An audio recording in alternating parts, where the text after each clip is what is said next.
This is how you clean the air pot. You take one of these, throw one in, put it up here. You filled up your water.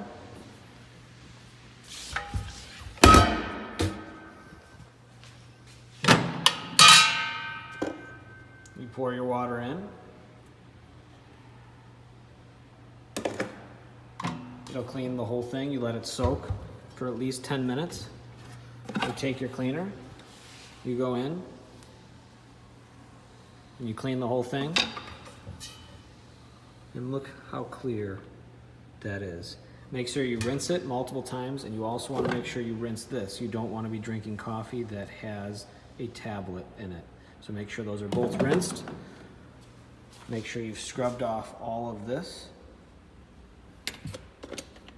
And then the tablets can also go into the sink